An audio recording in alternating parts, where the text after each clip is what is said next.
Have you heard the strange tales of the Whistler?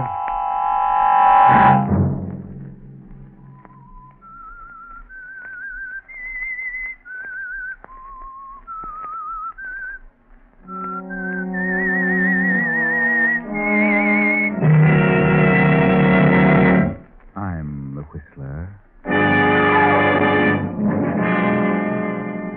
I know who you are. I know all about you and what you've done. You're trying to run away, but I'm going with you. Saturday night, and CBS presents The Whistler.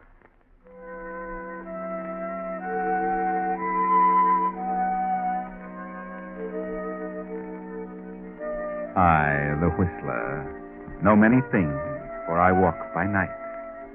I know many strange tales, many secrets hidden in the hearts of men and women who have stepped into the shadows. And so I tell you tonight the story of the killers.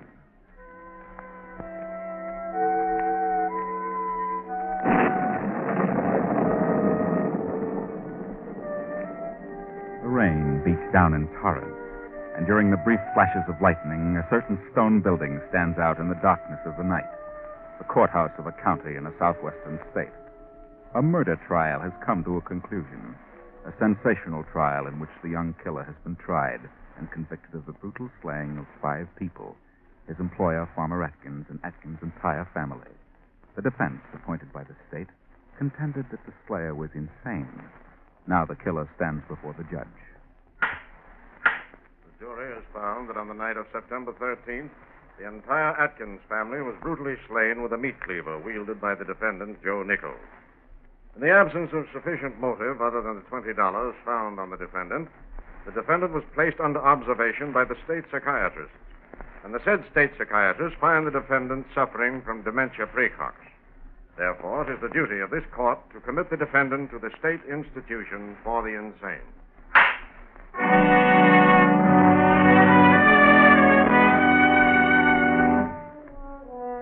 And so, Joe Nichols was taken to the state asylum, there to be placed under observation and treatment.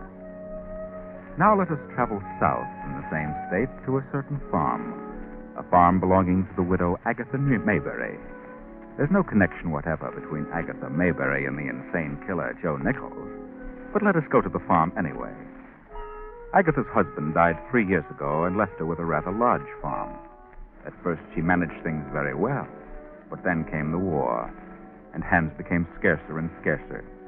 Then Agatha's sister Ellen came to live with her, and Ellen's daughter, a lazy girl named Della.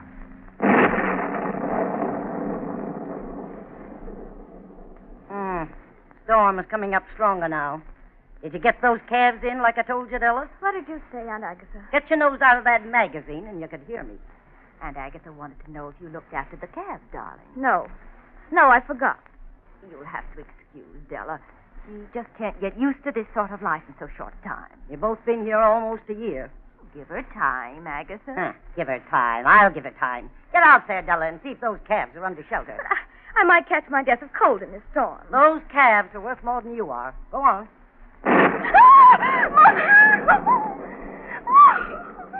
She's frightened to death of lightning, Agatha. I don't think she's frightened of anything. Why don't you hire a man to do these things? Wish I could. Men are scarce these days, all in the army. Oh, poor baby. Poor baby. You stay here. I'll go and see to the calves. You'll do no such thing, Ellen. Stay here and take care of your baby. And I'll attend to the calves. Well, she'll be all right just as soon as the storm's over. Yeah? Well, you've got to do something around here, Della. At least you can wash the dishes. But I dried them yesterday. Don't hurt your beautiful hands. Anyway, I've got to do something around here under these conditions. You need a man. You need a farmhand. Yes, but I can't get one. So the only thing I can do is to get rid of some of this land. Sell it to someone who can handle it. Well, Mr. Dalton made you an offer for part of it, Agatha. He offered to buy some. Yes, I know. And he can handle it. Has a couple of sons. And a daughter who isn't afraid to get her hands dirty. Oh, how much do you think he'd pay for it?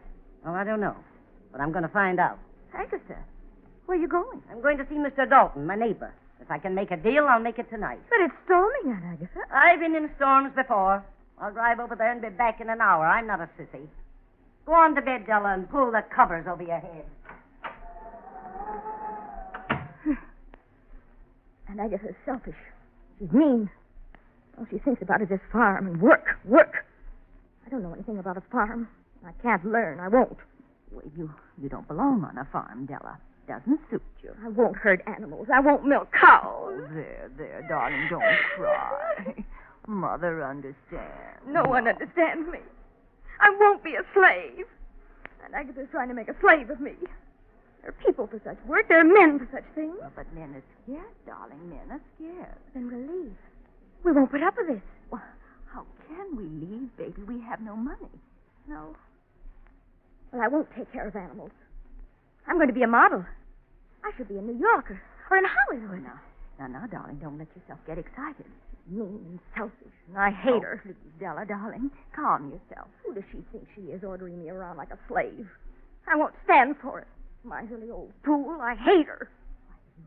You don't mean a word you say, darling. You're just upset now. Please try and relax. Please. No.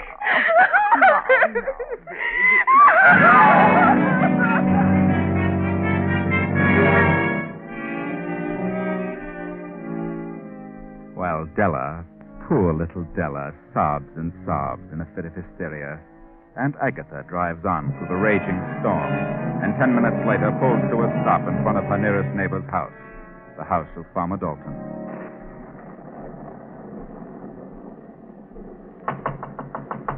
Anybody home?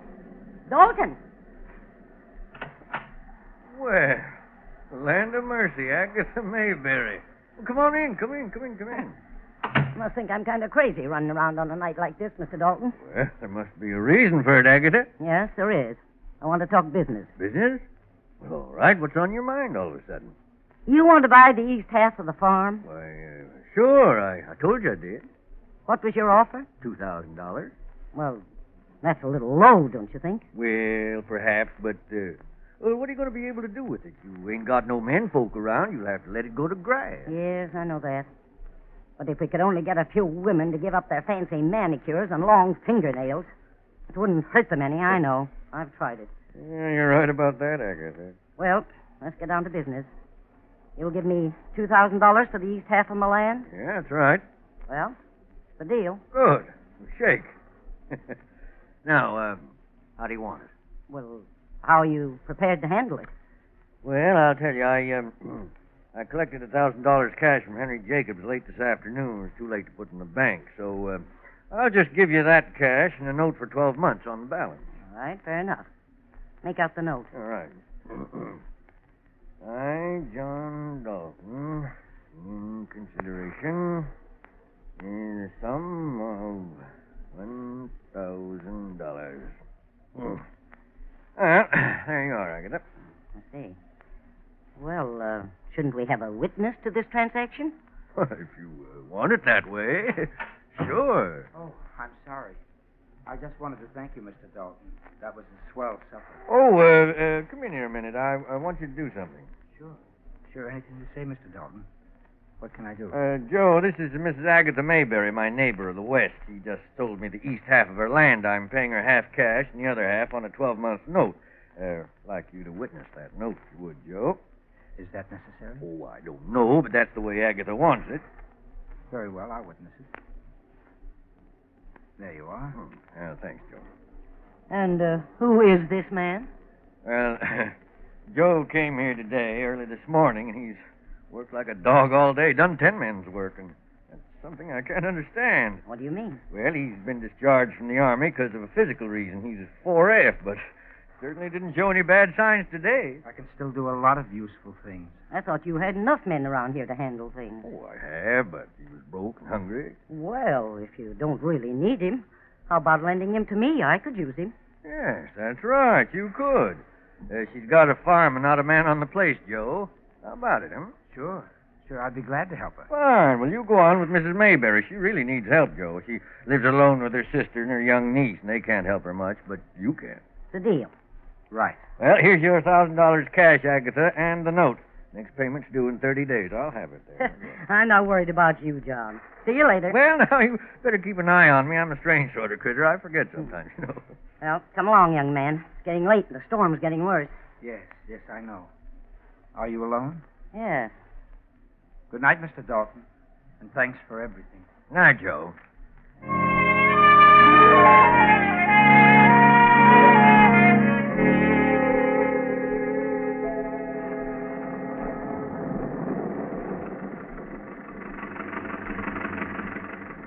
What'd you say your name was?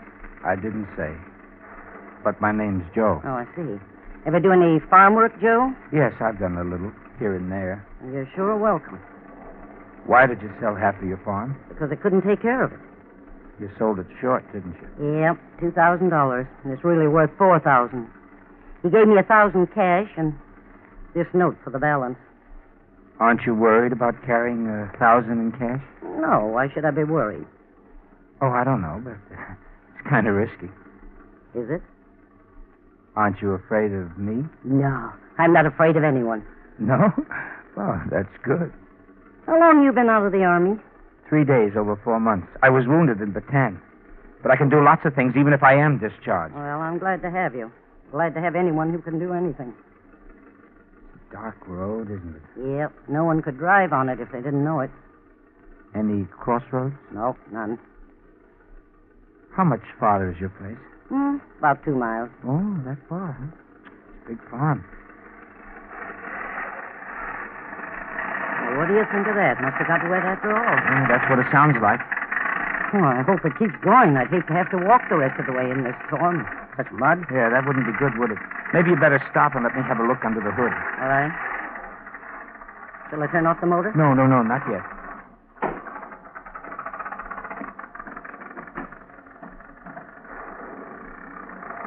Oh, your fan isn't working. The belt's slipping and your motor's too hot. Well, can you fix it? Yeah. Yeah, I can fix it. Have you got a wrench? Yes, in that door pocket. Oh, yes. Here we are.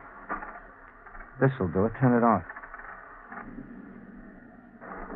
Well, what are you staring at? Oh, I was just thinking what a brave woman you are to be riding around alone on a night like this with $1,000 in cash.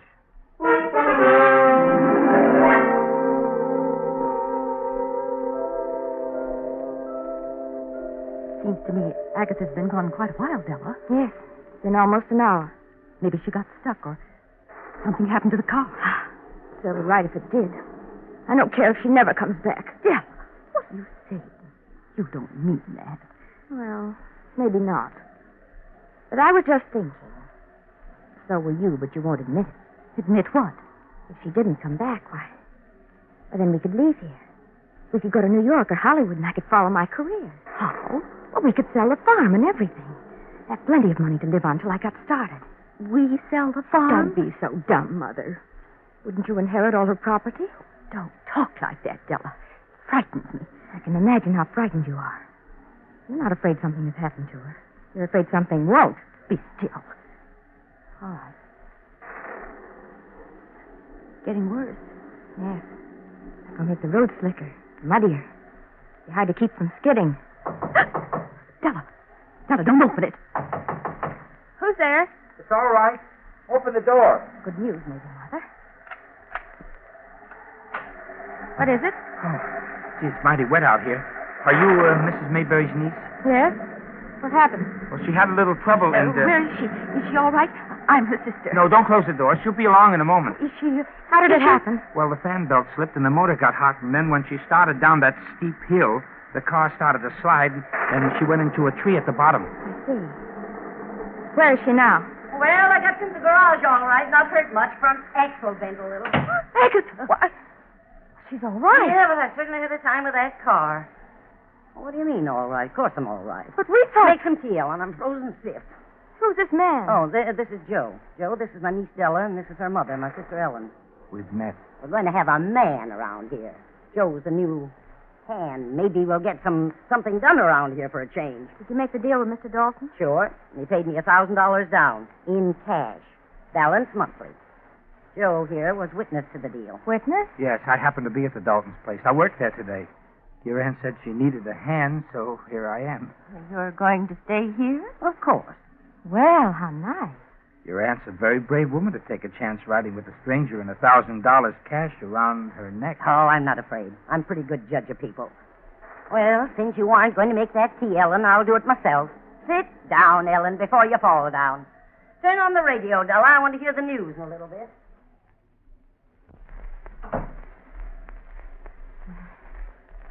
Are you married, Mr. Joe? No, You're not in the army? I was. Medical discharge. You look tired, sir.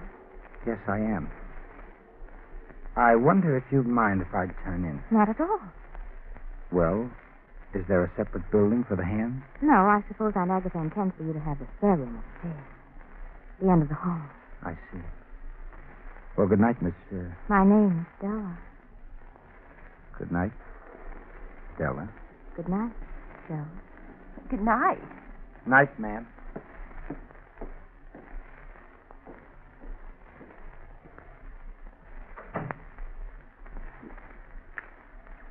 He's a bit odd, isn't he?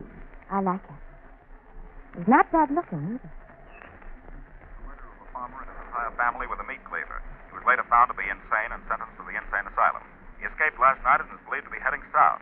This man is dangerous, regardless of his seeming sanity, and authorities are to be notified of any man answering his description. He is 5'9", dark brown hair, blue eyes, and his name is Joe Nichols. He was last seen... Della. Della. It's him. And his name is Joe. Yes, Della. His name is Joe. Upstairs in that spare room is Joe, a mad killer. That frightens you, doesn't it? You and your mother and your aunt, 3 women alone in a house with a madman. And the man knows about the $1,000. What are you going to do, Della? What are we going to do, Della? What'll we do? Quiet, Mother.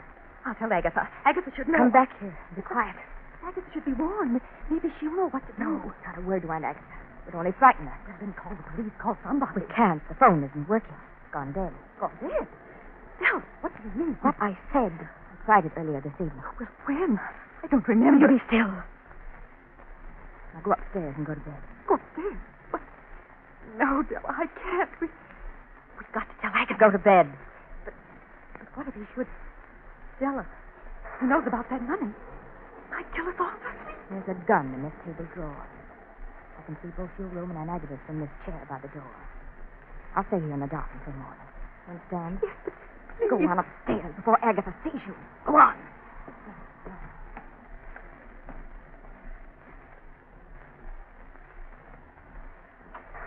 Well, where's everybody? Where's Joe? Said he was tired, so he went to bed. Mother just went up. After all, it is late, Aunt Agatha. Yeah, right, it is. You look tired, Aunt. Perhaps you'd better... What's the matter with you? What are you trembling about? Trembling? I think I've taken cold. A little chill. I'll be all right. Better take some quinine and go to bed yourself. Yes, but I haven't been sleeping well lately. I'll read for a little while. Then I'll be all right. I missed the news. What did it say? It said that, nothing's important. Oh, I see. Well, better drink some warm milk and go to bed. Right. Good night.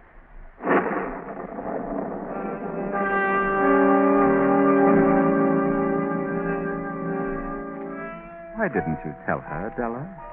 Do you really think you can handle the situation? You think you can cope with a madman? Your face grows more pale. Your hands tremble. Della steps to the table, studies the phone, then opens the drawer, takes the revolver, turns out the lights, and slips into the chair by the door. As the hours pass, the storm increases to a fury. It is 3 a.m. now, and Agatha sleeps soundly in her 4-poster bed. Then her door opens softly, and a tall figure steps into the room, slips to the side of Agatha's bed. A few moments pass, then a hand reaches toward Agatha's throat, removes the money bag. Agatha opens her eyes. What do you want? What is it you...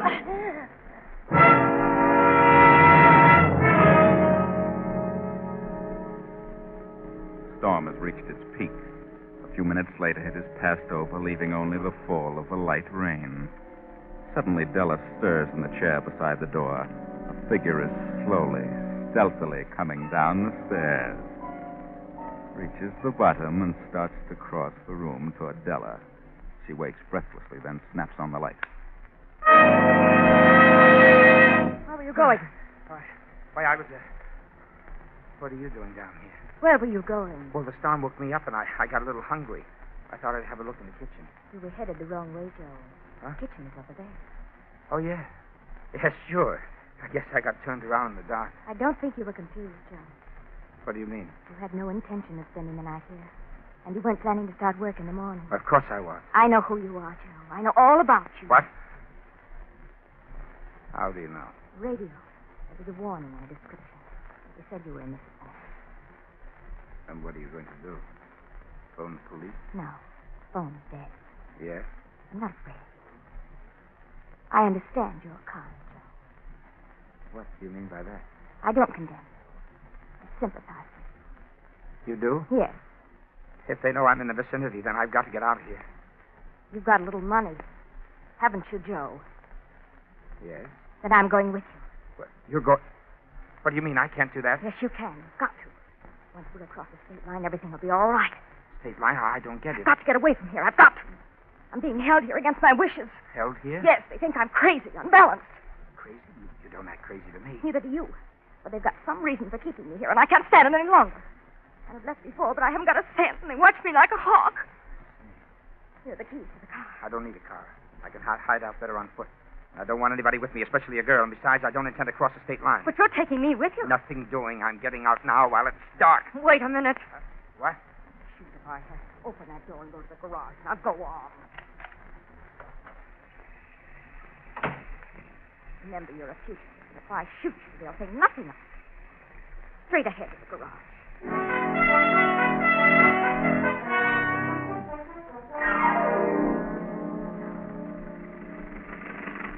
Now turn here. This is the main highway. Well, why the main highway? I'd rather keep to the side. I wouldn't. Straight ahead. Maybe they're right. Maybe you are nuts. Oh, are you crazy, Joe? Certainly not. Of course not. Neither am I. Where does this highway go? To the state line. Look, I'm in a tough enough spot as it is. I'm not going to try and cross the state line with a girl at this time of the morning. I'll take care of that. I know it. Straight ahead. What a sapite. I could wring your neck for this. You're just the one who could do it. I've got 1 chance in 1,000 of getting over that line. We'll make it all right. We'll make it. And keep both hands on that wheel. I know what you're thinking. I could turn this car over, you know. But you won't. Will you? Hey, look. Red lights ahead. State line. One of the lights is swinging. They're signaling to stop police officers. Yes. Faster, Joe, faster. Go right on through them. They'll never catch you. I said faster. Hey, stop! Stay back! Stop! We've made it. Keep going.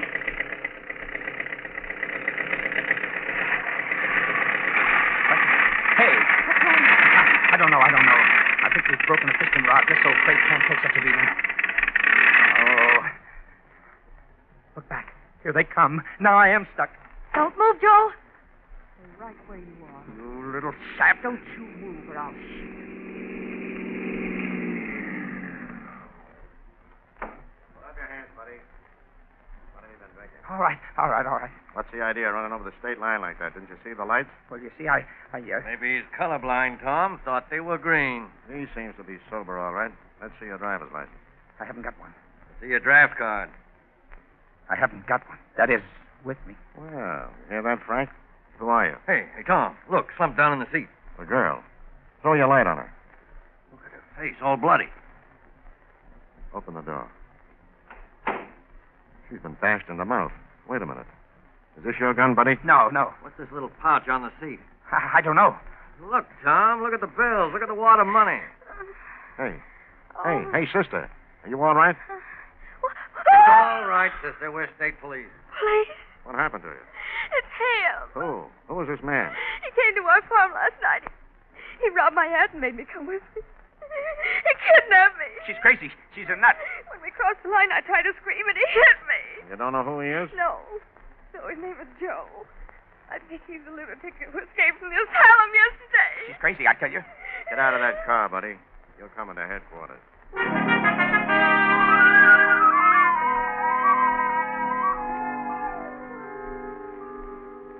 Go on, miss. What happened then? Well, after Mother and I heard the announcement on the radio, I knew it was him. I couldn't call the police because the phone was dead. Why didn't you go for help? Because he knew that Aunt Agatha had the money. I was afraid to go because of what he might do.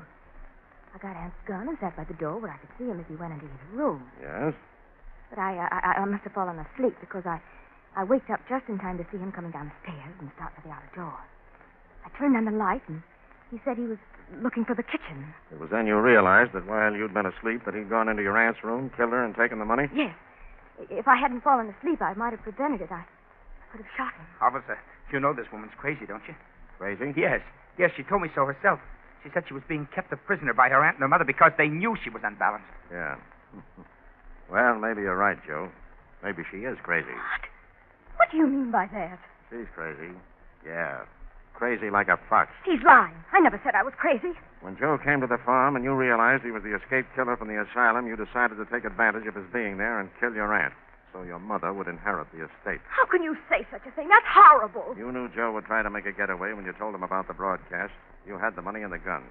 You forced him to take you across the state line. You knew we'd chase you and catch you.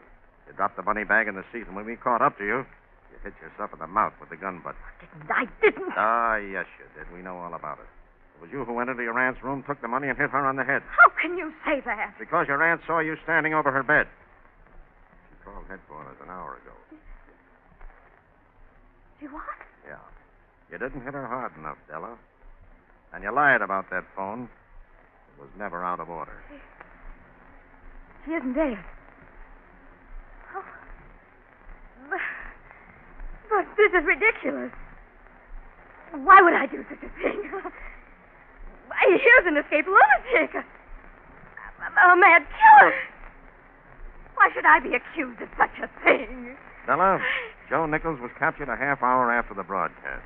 This man isn't Joe Nichols. He's Joe Davis, a deserter from Camp Higsby.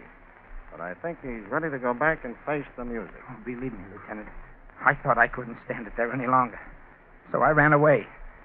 But after all this, well, just take me back to camp. It'll be like paradise. Well, there you are. A strange story that might very well have ended disastrously for Joe if Della hadn't slipped up on two things: the telephone and the failure to learn if Aunt Agatha was really dead. Even though Joe has not escaped as an escaped lunatic, he might very easily have been charged with murder had it not been for the over-anxiety of the vicious-minded Della. Della wasn't crazy. She was just a selfish little fool with no thought for anyone or anything except her own individual existence. There are a lot of you like that. Think it over.